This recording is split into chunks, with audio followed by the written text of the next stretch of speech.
its future, and the leadership I will bring to the city of Lake Charles as your mayor. Paid for by the Marshall Simien for Mayor campaign. All right, friends, we are back here on I Am Encouraged Radio here on 93.5 KPPM, and we are your community-minded station, all right? And so, friends, you know, every Tuesday at this time, and then again at 5:15, I am joined by none other than the man who I have come to understand has a plan for this city. I'm talking about none other than Attorney Marshall Simien. Let me start off, before I give you the good morning, let me start off by saying happy birthday to you. You share a birthday with my mother-in-law, as I said earlier, but also with a significant event that happened here in the great city of Lake Charles and in Calcasieu Parish. And so, good morning to you. Happy birthday to you. All of that, my man. Thank you. And today is the 4th anniversary of Hurricane Laura. So, my family don't let me throw birthday parties anymore because they say I party up a storm. Yeah, that we kind of have that running joke in my with my mother-in-law as well. And so, man, I mean, I think that with today being your birthday, I want to point out the fact that, you could have taken a day off, my man. We had some videos and recordings in the tank, and we could have pulled one of the old ones.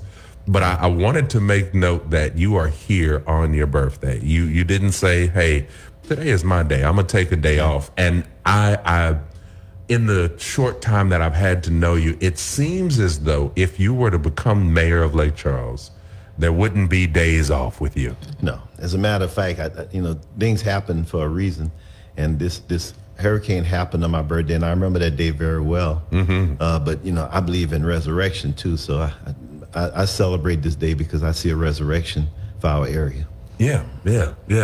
Well, I tell you what, my man, let's do this. Let's have a real in-depth, honest discussion about economic development and this city and where we are. I mean, I'm just going to say this part and then I'll let you take it over. I find it very interesting. And I think it's great that we have businesses and things that are opening up in the city. Right. I find it interesting that we really are celebrating a lot of the businesses opening, but then we have this what it wasn't a blight before, but it surely is becoming more of a blight now. The monstrosity that is happening of tearing down the Capital One or Hertz, whatever you want to call it, towers. Yeah. And so let's talk about economic development and what that looks like. And like I said, I just, that was my 2 cents, nothing that you said or put in. That's just me, honestly. I don't, that's just how I feel. Look at it. It's great we have businesses opening, but yet we're tearing down a part of our skyline, a staple of the city. And as we talk about economic development, I think that is a stark comparison. We highlight this, but yet you have this. So I'll let you take it away. And James, I wanted to take this time because I want to do something different today. We've talked about a lot of things that's on my platform, but sometimes you got to do a comparison and contrast to see why it fits or where it doesn't fit. For instance, there's a lot of celebrations of businesses. I see a lot of postings by the administration of new businesses opening that they really had nothing to do with, but you don't show the ones of businesses that have started boarding up too. I mean, we still have a lot of things that aren't back online. Ball's Fried Chicken right down the street. We've got businesses that have closed that have been around for a long time. So I'd like to do just a comparison of my version of economic development. Like today is my birthday. Today the city has a function going on all day long at the Civic Center. Basically, I think taking a victory lap that we've recovered from these storms. And I think the current mayor was quoted as saying that there's this Lake Charles Resiliency Summit. He said it celebrates how Lake Charles went from America's most weather-battered city to one of the most resilient cities. That's nothing to celebrate. I mean, there's some people in one area of the city that haven't seen what's going on in the other areas of the city. I know, like where I am, there's some areas in my area, my neighborhood, that look like the same way they did the day after the hurricane. Yeah. We've got people that have left that may never ever come back. So this is not a time to celebrate that. And to keep saying that we're the most weathered, battered city is just kind of throwing salt back in the wound. So I want to celebrate another time. When I first got off the city council, I served 2 terms on the city council. When I got off that city council, Lake Charles had the strongest economy in the United States. And so I want to talk about today is what's going on now versus the real question is, how do we get back to that level of being the strongest economy, and what do we do along the way of getting there to make sure that we stay stronger? Mm-hmm. And so you talked about the Capital One Tower, and I'll give you a stark contrast. You know, my office was in that building for 15 years, so I'm very familiar with that building, very familiar with what it could do. You know, that's 22 stories worth of building when it's gone, you're going to see a small parcel of land, and people need to understand that. We went visit Chicago with my son, and we took a riverboat tour that showed some of the buildings. They talked about the architecture, and they had a whole group of buildings that had the same architecture as this Capital One building, and they were celebrating like these were the marquee parts of the skyline. And I was thinking about here, some people were saying they're going to celebrate when they have that demolition next month, and I could see the people in Chicago not celebrating at all if something like that happened. So to lose a 22-story building in a city this size, especially one shaped like an L that's an icon, symbolically for me, I went to work trying to save that because I thought symbolically that would be the biggest sign that we've come back and resurrected from this storm. And once that building comes down, in my heart, it looks like the storm won. And I'm committed to never letting that happen again. But Jane, there's a second part of that too, because I don't think, when we talk about economic development, you have the public sector that's supposed to support a lot of things that's going on, but the private sector is really the one that does a lot of good. Now, sometimes the private sector gets out of control and the public sector puts regulations in, but the private sector addresses a lot of things. But if you look at our downtown, and this is me from the city's perspective, everybody here who owns a home pays property taxes. Mm-hmm. If you own any piece of property, you're paying property taxes. The government does not, the city and the parish do not pay property taxes. But if you look at the most prime area in this city right now, the downtown area of Lake Charles, you've got the Civic Center, you've got you have all these tall buildings, and I'll give you an example. The U.S. Unwired building used to have a private business in there. The parish took it over. And when the parish took that over, that whole building, that whole property now does not pay any property taxes. The Civic Center doesn't pay property taxes. Even when you go to the assessor's office, the assessor's office downtown, that building doesn't pay property taxes. Where the Children's Museum that they're building, no property tax. Where they're going to build the Crying Eagle, no property tax. So the core of your city is taken off the roads. They don't pay property taxes like you and I do. Now, the Capital One building has 4 different property tax assessments, and it's tied toward, it's a small piece of property, but it's tied to a 22-story building. So when that building comes down, even that generation of taxes is gonna diminish because you don't have those improvements on that property anymore. So from my standpoint, just from a fiscal economic development standpoint, we're taking a step back because some of our most prime areas in the city is not doing what the rest of us are required to do, and that's to pay property taxes. And so I think the city should have worked very, very hard, and I brought a group together to redevelop that property. They wanted to turn it into a hotel and convention complex because there's not just the building, but they own that whole 4.5 acres on the other side of Mill Street too. They wanted to build a conference center there that would have brought in new money, brought conventions to Lake Charles, give people a lot of energy. It would have been a catalyst for building. But the other thing was, I had asked them about, why don't you do that at the Civic Center? They said, that's an old, antiquated building. We don't want to deal with anything like that. You know, what has happened is they've taken the Civic Center and renamed it the Event Center, but it's still the Civic Center. You can put lipstick on a pig, but it's still oinks. So if we would have had that 22-story building become a top-of-the-line hotel where you can host conventions, conferences, get new people into our city who are going to spend money, Now you can start thinking about how do we reimagine that area where the Civic Center is and build that into something that actually brings more development to the city, you know? I mean, why not a Coliseum where we can actually have concerts like we used to have? Yeah. And I know that, you may not be directly in the city inner workings right now, but you have enough knowledge and connection to maybe be able to answer this question. But is there a plan for that area moving forward after it's demoed? Well, no. As a matter of fact, I've been watching the news releases, and there's some push that people seem to think that the city actually controls that property, and the city doesn't. That is a privately owned piece of property.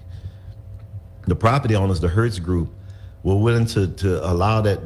Once they got the insurance money, they were entertaining offers to buy the building and redevelop it. And we brought a group together, a pretty substantial group, that would have redeveloped this building. But apparently there was some things going on with the city because they had escrowed about $7 million to do a tear down, which I thought that was prudent. If the building would have remained a blight, then we need to take that down like we would any other building in our neighborhood. But, don't treat that area differently because they're now not part of your overall plan. I mean, I'm looking at Hobby Lobby by 210 and 14. That's still, look, why is that not getting the same energy this Capital One building is getting? Absolutely. And especially if somebody wanted to come in and do something that was transformative. In my economic development plan, I had talked about a key part is that to activate some underperforming areas. The I-10 corridor, everybody talks about how bad it looks, but I-10 is a major corridor from Florida to California. 80,000 cars a day pass through there. How do you get those cars to stop and start spending money in the city? You see that wherever you see like a Buc-ee's, nobody's in those areas, but they're stopping and spending a ton of money. That generates tax revenue, that generates a lot of things, but we're not doing that. Now, we used to. When I was younger, when the Civic Center was really new, I remember my mother went to Elvis Presley concert over there. She was excited. Yeah. But you had people coming from all over. They had no Cajun Dome in Lafayette. You had no Ford Theater in Beaumont. So people were all coming here for concerts because all the promoters knew that if you had a concert between Houston and New Orleans, you could get a stop in Lake Charles and generate a lot of money. So we had top of the line stuff. I mean, Prince came play here. Mm-hmm. The Jackson 5, Michael Jackson came play here. Elvis, Parliament Funkadelic landed the mothership in Lake Charles. Can you believe that? But that's new money coming in, people coming in, all this energy. And now we don't have that here now. People have to go to Lafayette, to Beaumont, to Houston, to New Orleans. So our money is being exported. So we've got an exodus from the city of money when we've got all this money passing through. And we've got a core of our city that is generating no revenue because it's more government controlled and operated. That vision needs to be changed because Lake Charles, and I learned this from being on the port board, we've got water that people would die for. I mean, we went to Grand Prairie, Texas. They built a lake and had a waterfall and everything out there. We've got a lake. We're a lake area. We've got Lake Charles, Prian Lake, Big Lake, Calcasieu River, English Bayou, Coachee Coulee. And so my focus has always been, how do you take those kind of assets and make them work for you in areas that people seem to have written off, but they're some of those beautiful areas, not in the state, but in the country. I mean, I put Riverside Park in North Lake Charles when people just thought, man, that's just a bad place to put anything. And it's beautiful out there. It's absolutely gorgeous. Yes, sir. And it's created by God, Yeah. I told somebody one time they had they had to evacuate Graywood. I had some friends over there, and they say, Marsha, how do you, we live by this water and all these plants are there. I say, yeah. I look out my window, I see the same. I see plants too, but all my plants are created by God.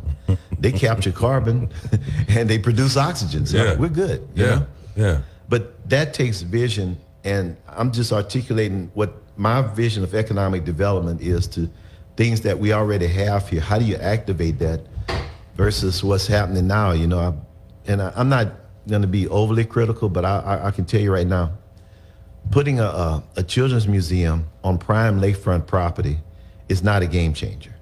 That's a one-time visit at most. You're going to have a lot of schools going there, but that's not going to draw people like the Top Golf or Dave and Buster's, things like that, So our current status of economic development is more protecting local businesses and local owners, but there needs to be a mixture of well-established things and that complement each other. I'm not trying to say push one out or push the other one out. I'm saying complement. If you're having a Crying Eagle, why not have a Top Golf? If you have, if they're building a station right here, a little Shell station, why not have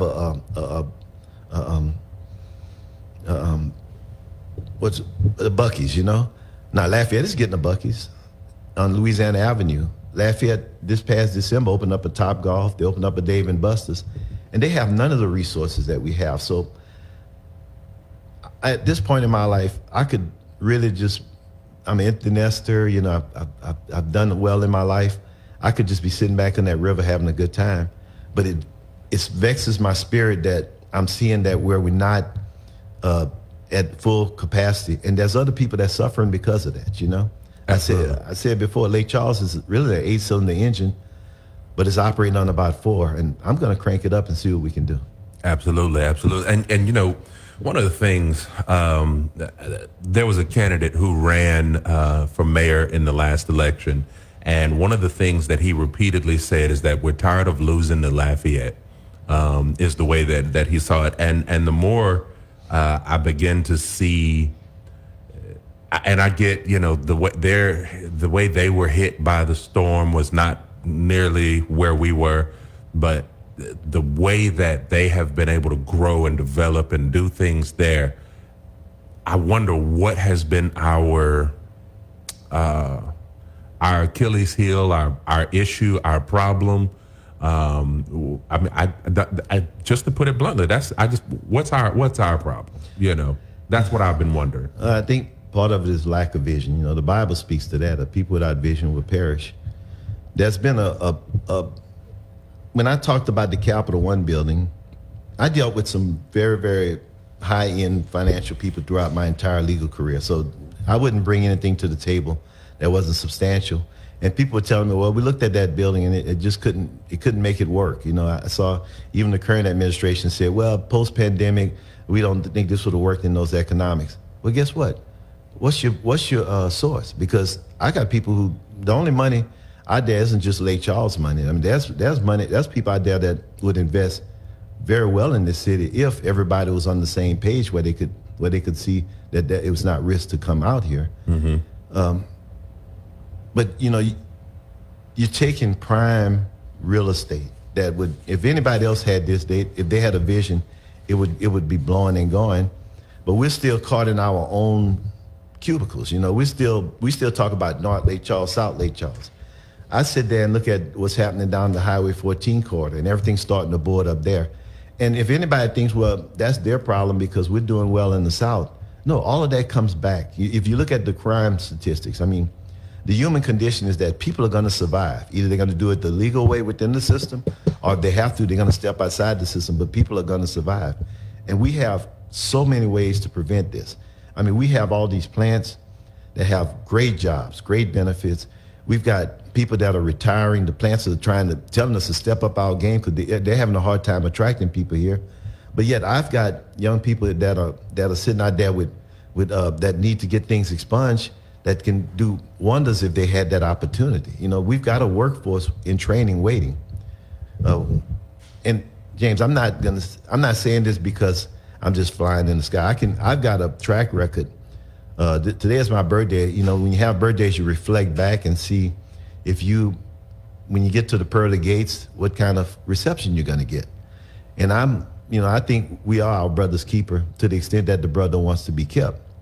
So I look back at the things that I've been able to do. And I started off with the port board. You know, when I got on the port board, they dissolved that board for mismanagement. In 2 years, we built LaBerge Casino. Mm-hmm. Now, with Gold Nugget, that is $1 billion worth of casino property, the most successful gaming operation in the state. Yeah. And I had a question that has just come in over the text line. Okay. And if you don't mind, I'd like to ask you a question. I'm open book. Okay. The question is, do you have a plan to unite the Latino and Black communities that is now North Lake Charles? And how do you plan to loose the I-10 corridor that you've mentioned for private investors? Well, the community of North Lake Charles needs to celebrate itself. You know, when we first opened up Riverside Park, we had a Riverside Fall Festival out there. And basically what we did was we brought food trucks and jumping jumps and invited the whole community out there. And my father was living there, and he made a gumbo, and you'd have to taste it to know it. But when we started serving that gumbo, everybody was on their phones, letting people know, man, you got to come here. And they had a traffic jam down Fitzgerald Road. And these were people from all over the city, all walks of life, all races. But when they came together and they got to talking, everybody realized they all wanted the same thing. And I think and I saw the same thing when they built the Walmart on MLK. You know, I remember walking through the Walmart, and there was two ladies, a white lady and a black lady. And one of them was shopping, and she was saying, look, you may want to get this one because this is the better price and everything else. And I thought that was pretty cool because I knew if this Walmart wasn't here, these two ladies would have never met before. Then I went and did my shopping. When I came back, they were still there talking, laughing, and everything else. So I think the way you bring the community together is bring everybody together, not in ways where they're dealing with issues, but where they're admiring the beauty of where they live, you know, because everybody wants livable communities. They want good schools. They want low crime. They want good property values. And when people get together and start talking about these things and understand that there's more that we have in common than what separates us, then I think the true spirit of God comes in and people come together because, you know, it says where two or more gather, so is he in our presence. Yeah. And then the second half of that question is about your plan to loose the I-10 corridor to private investors. Well, any type of investment has to deal with people that have to have some commonality in terms of what they want to do. Like, for instance, somebody asked me one time, said, Marsha, how are you going to convince all these people that may own property along I-10 to let that be developed?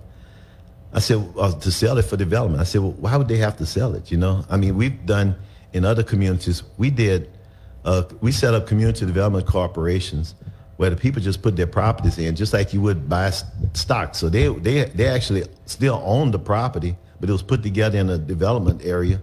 And what they did was they did 99-year leases for different type of businesses that came in there, Target centers and things like that. And James, the best blessing for anybody is to go and walk to the mailbox for 2 or 3 generations and pick up a check. I mean, that's a generational blessing. Now, somebody said, well, Marsha, that's a little bit of money here and there, and that's not. I said, wait, if you own stock in a company that's got this kind of investment in it for 99 years and you can't get that finance, come see me out. I'll get the banks for redlining you on that. So that's how you build generational wealth. Is taking what you have and investing it. And look, some people may decide I want to sell, but you got to give people options. But right now, the current status of that I-10 corridor is basically telling people keep going. There's nothing in there that's stopping them. Even at the signs that come into the city, you see Lake Charles bypass. And we just can't, we need to think a lot differently about that. So there's a solution to these things. There's a reason why a cat has 9 lives, because there's more than one way to skin that cat. And as we deal with it, we come up and talk to people. I mean, I've dealt with people on long-term development plans. And, you know, if you talk to people and they start understanding the benefit that they're sitting on an asset as opposed to a liability that may never be developed, they start embracing the vision. Nobody's going to go ahead and take their property, because I don't think the city should own the property because it's not taxable anymore. Let it stay private. Let people develop it, and let the city get their revenue on the backside through the taxes that's generated. Wow. And the jobs that's created. Yeah. And I mean, you've said quite a bit already. And as I think about that I-10 corridor, I mean, it one of the things that has always, or that has struck me as just odd, preposterous, weird, all of the above, is the tearing down, closing down of the gas station that literally sits almost diagonal from the station right there on I-10. That used to be a bus station for Greyhound, but then, was no more. And I understand, because I was at a few city council meetings, the people weren't able to rebuild it. But where is the investment back into the community and back into the people, as opposed to saying, hey, and how can we help you? It seems like this place of, hey, either get it together or we tearing it down. And I feel as though I mean, again, this is just me. I know we've got only a few minutes, here to talk. Can we talk some more about this on another day? Oh yeah, this is my area right now because of what I've done in my life. And look, you're talking about that area. Somebody had talked about that should be a place for Buc-ee's. And I agree with him, except for one thing. This is where Lake Charles is a little different than the Lafayette people. A company like Buc-ee's is not going to come into a place and then they have to rebuild your infrastructure. If you looked at that truck stop, that was always a big old giant pool of water sitting always. Because all the infrastructure is antiquated. So the cities need to make an investment to get the infrastructure in that's going to be required, because you tell Buc-ee's, look, we got a site ready for you to come in and build. Now, you've got their attention, but if you come in and say, look at this place where we tore down this thing, they got all these old tractors back there, concrete, can you see it? They're not doing that. Yeah. Buc-ee's did that one time. They went to, I think it was in Florida, and they went to a place and they didn't have the infrastructure, and it caused them a lot of trouble. So that they changed their whole business model. Now, when Lafayette went and told them, look, come by the Louisiana Avenue exit, all the infrastructure was there. They already got a Target Center on one side of that place. Yep. And once you say that, it's a no-brainer. Now, once you put a Buc-ee's there, guess what? We're off the table because they're not putting Buc-ee's right adjacent to each other like that. So we have to get ahead of it, but that's why I say the public sector has to be active. We need to get the infrastructure in that's going to attract these people, because we can't just show them blighted areas and say, oh, come in and do this, we'll give you a few little tax breaks. That can happen anywhere in the United States. So we have to separate ourselves, because we've already shown that through the gaming operation that that people from Texas don't mind coming to Lake Charles. We are actually a destination. Yeah. The only problem is the casinos don't share their folks with anybody, except maybe the hotels, but they want them in the casinos, spend the money, and then we just build these exit ways. They can go right on the interstate and go home. So they're not sharing anything. But a convention hotel downtown would have shared people with everybody, all the merchants downtown, everything else, even the 210 corridor. I'm talking about North Lake Charles because that's where I live, that's where I represent it. But the same thing applies to South Lake Charles. You're seeing that already with the Prairie Lake. They're redoing Prairie Lake. We need to get Country Club done. We need to get ahead of it. We can't put infrastructure in after the fact to catch up. We need to get ahead of it. Yeah. Well, I mean, Ms. Paula, I'm going to turn it over to you. Okay. What I have to say is that this is a crucial time for strategic economic development.